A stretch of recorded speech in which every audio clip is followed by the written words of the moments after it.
Bon dimanche, mes frères et mes sœurs dans le Seigneur. Aujourd'hui, nous célébrons le 5e dimanche du temps ordinaire.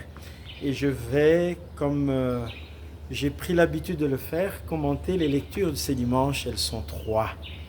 La première lecture, c'est toujours l'Ancien Testament. La deuxième lecture, c'est le Nouveau Testament, l'Épître aux Corinthiens. Et puis l'Évangile, c'est l'Évangile de Saint Matthieu, chapitre 5, 13 à 16. C'est par l'Évangile de Saint Matthieu que je vais commencer le commentaire que j'ai à vous livrer, que j'ai à vous suggérer. C'est la fin de l'extrait de l'Évangile qui m'a beaucoup intéressé. De même que votre lumière brille devant les hommes. Alors, voyant ce que vous faites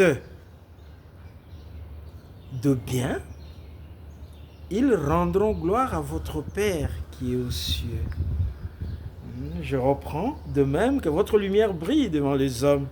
Alors, voyant ce que vous faites de bien, ils rendront gloire à votre Père qui est aux cieux. C'est ça. Voyant ce que vous faites de bien. Ce que vous faites de bien, ça peut être quoi? Ce que vous faites de bien. Ça peut être quoi? Et là, c'est la première lecture qui nous le suggère. Lecture du livre du prophète Isaïe 58, 7 à 10. Voilà ce que nous pouvons faire de bien, que le prophète nous demande de faire aujourd'hui. Partage ton pain avec celui qui a faim. Accueille chez toi les pauvres sans abri. Couvre celui que tu verras sans vêtements. Ne te dérobe pas à ton semblable. Alors suivez. Alors ta lumière jaillira comme l'aurore et tes forces reviendront vite. La condition pour que ta lumière jaillisse comme l'aurore, c'est partager ton pain avec celui qui a faim. Accueillir chez toi les pauvres sans abri. Couvrir celui que tu verras sans vêtements. C'est alors que votre lumière jaillira. C'est alors que vos forces reviendront. La condition pour que nous soyons bien, pour que notre lumière puisse resplendir. Comme le dit l'Évangile, on n'allume pas une lampe pour la mettre sous le lampadaire, mais pour que la lumière soit vue. Votre lumière, cette lumière sera vue à travers ce que vous faites de bien. Waouh, ça paraît si simple.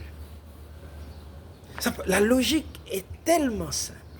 Vous voulez que la lumière qui est en vous puisse se voir, puisse resplendir, puisse, louir et chasser les ténèbres. Mais faites-le bien. Faites-le bien. Et le bien consiste en quoi? Nous dit aujourd'hui le prophète Isaïe, de partager notre pain avec celui qui a faim. Or, nous le savons dans ce pays, combien de gens ont faim. La faim sera difficile de l'arrêter. Jésus parle en son temps, le prophète parle en son temps, il y a plus de 2000 ans. Mais la faim persiste. C'est pour nous défier, pour défier notre foi. Sommes-nous capables de nourrir ceux qui ont faim? Aujourd'hui, qu'est-ce que nous voyons dans nos églises? On demande des offrandes, mais souvent c'est pourquoi? C'est pour construire les édifices, pour arranger l'église, qu'elle soit belle. Mais des gens qui viennent dans cette église, parfois n'ont pas mangé. Donnez-leur vous-même à manger, dit Jésus. Parfois ils ont faim. Mais nous récoltons de l'argent pour construire les édifices, pour que ça soit beau, que ça soit... Regardez, que ce soit les églises catholiques, que ce soit les églises des réveils. Aujourd'hui, c'est quoi? C'est que les édifices soient des splendeurs. On nous dit d'ouvrir les yeux sur de petites choses. Et c'est cela que Paul a compris.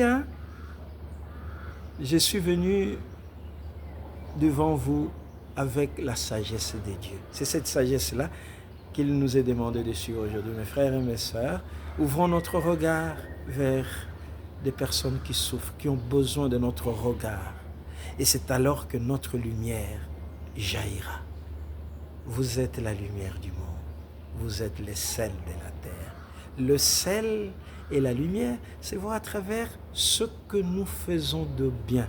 Que le Seigneur vous bénisse et partagez cette vidéo pour que nous soyons nombreux à méditer la parole de Dieu jour après jour. Et que le Seigneur, Dieu Tout-Puissant, puisse vous bénir là où vous êtes, dans les situations